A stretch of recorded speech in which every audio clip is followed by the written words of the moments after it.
Dystopia warning, obviously. Wow.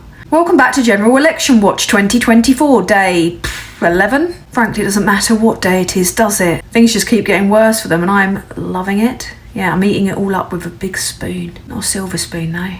Not a Tory. I think that I'm going to stop referring to this as a general election campaign and more the revenge of Sunak's comms team, who evidently despise him as much as the rest of the country do. So yeah, I'm back here today with unusually large hair to tell you the myriad ways in which they've muffed it up for themselves over just the last 48 hours. I'm going to start off with a little clap back. Remember the other day when Rishi Sunak did that speech in front of the crowd that looked like they were being held hostage? I know that doesn't exactly narrow it down, so I'll be more specific. The one where he did a Naboo and turned his back on the camera, so you could just see the expressions on the faces of the people that clearly did not want to be there. Well, I found a video of Ape in a man suit, Jonathan Gullis, doing the warm-up MCing for Rishi Sunak. The expressions on the people in the crowd were even worse. In Stoke-on-Trent, where we were the 5th largest contributor to the voluntary assigned dispersal scheme, will mean more pressure on NHS, more pressure on our schools. When we got Brexit done, we should take back control of our laws and our borders.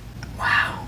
I've seen people identifying the body of someone they dearly loved look happier than the people in the background of a Conservative campaign speech. Can you imagine going into work in the morning and being told that you've got, you know, that jugged spanner coming in to promote himself while you're just trying to crack on with your emails? Talking of Gullis, a few little interesting stories surfaced about him this week, yeah. Am I going to tell you about them? You bet your ass I am. First off, there was a story of him taking 10 grand in donations from JCB. He's being accused of having his silence bought because he kept pretty quiet about JCB closing one of its bases in his constituency, costing up to 200 people their jobs. Then there was also the story of him hanging out with a former heroin dealer. Now, there's all kinds of, questions when it comes to the embarrassment of association here, for the heroin dealer. It must be really embarrassing for him being publicly associated with Jonathan Gullis. Now, when it comes to choosing the other stories, I have to admit it's an embarrassment of riches. So let's go with Robert Largan, shall we? Robert Largan was the MP and is now the candidate for High Peak. He must be high peaking on acid to think that it's a reasonable thing to do to literally pretend to be a Labour candidate. He posted this on Twitter the other day because evidently he's lost his mind.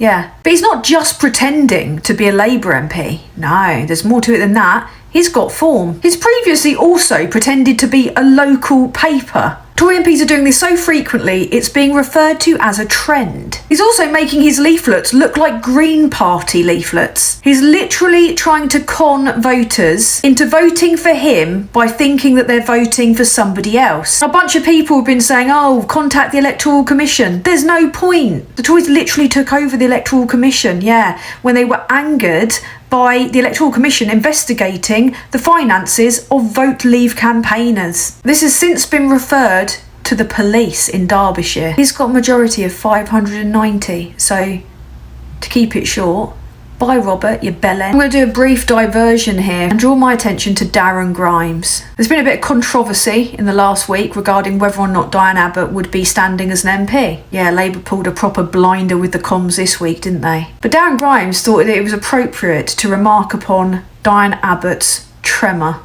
because he's a snivelling little right-wing shock jock desperate for attention. Fortunately, his audience is rapidly decreasing. I don't think people in glass houses should throw stones, Darren. Mocking someone's disability or physical appearance when you resemble a cross between Pee Wee Herman and a haunted ventriloquist's dummy is a very good idea, mate.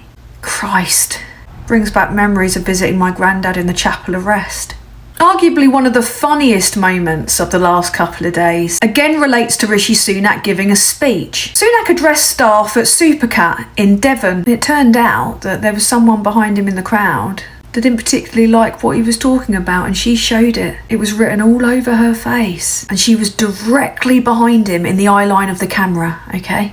He couldn't see what was going on. He was giving the speech, the woman behind was looking behind to her mate going, what a wank. And then suddenly, Grant Mitchell appears from behind a massive bit of machinery and tries to block her. But I hope that you saw throughout all of that I had your back.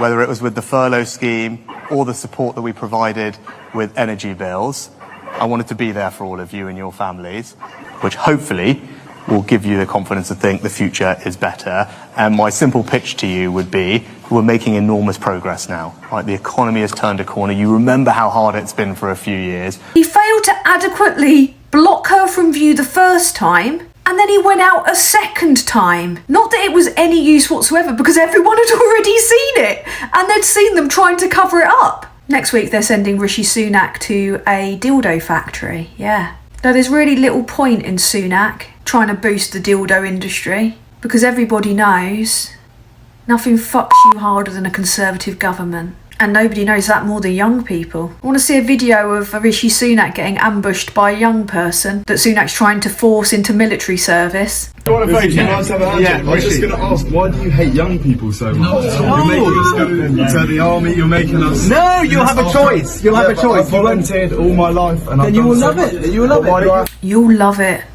he says. Who won't have to love it? Sunak's got about as much chance of being elected as that woman I told you about the other day in my old hometown, who shat in a bin. I think it was a little bit ironic that he was referring to some degrees as Mickey Mouse degrees, whilst also a little bit insulting that a bunch of privately educated, university educated, posh prick telling young people what they feel were worthwhile degrees based on what they can earn the state. You lot spent hundreds of thousands of pounds on your education, and you still managed to completely tank our economy. But do you want to know the real reason why the Tories don't want people to be educated? This is voting intention based on education level. Postgraduates. 41% of postgraduates would vote Labour.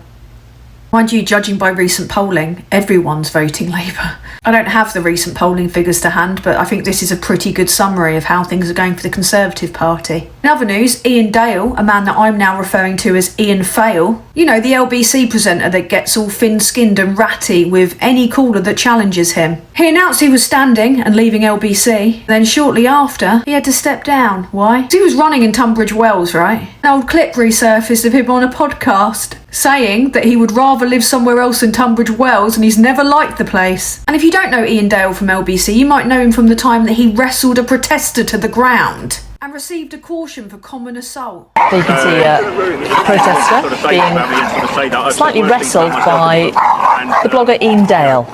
Well, in other news, Liz Truss is still completely mental. Here she is laying into Tony Blair. I honestly do not know where she finds the audacity. I mean, look at this. The worst Prime Minister we've had in recent years is Tony Blair, who created things like the Equality Act, the Human Rights Act, the Climate Change Act. She looks mashed. That'd make sense though, wouldn't it? The Tories tried to troll Angela Rayner with a meme and ended up making her look like a total badass. And they also set themselves up for reprisals, which was effortless due to the format of the meme. Journalists on the campaign bus for the Conservatives reported live from the bus that they were driving through graveyards, probably in a desperate attempt to resurrect some of the tens of thousands of people that they killed in care homes with COVID. In other news, Angela Rayner trolled Liz Truss. We've got plenty of water and some other stuff, and then hang on a minute. Hang on, how have you got in here? It's the googly eyes for me, every time. And Ed Miliband confirmed why I'm a self-described Miller fan. Check this out. What are you saying, Ed? I'm saying hi. And I'm saying I'm going to set up Great British Energy if Labour wins the election on July the 4th. Rishi Sunak's teacher's gone on the record, hasn't he? He admits to having taught Rishi Sunak, but says he'll never vote for him because, and I quote, Sunak is a self-serving opportunist. Now I'll be back in the coming days with more tales of Conservative cock-ups. They're still scrambling around trying to find hundreds of candidates. It seems that they've exhausted the sex offenders register, which is where they normally get their candidates from. This is arguably the worst campaign in Conservative Party history. Beautiful, isn't it?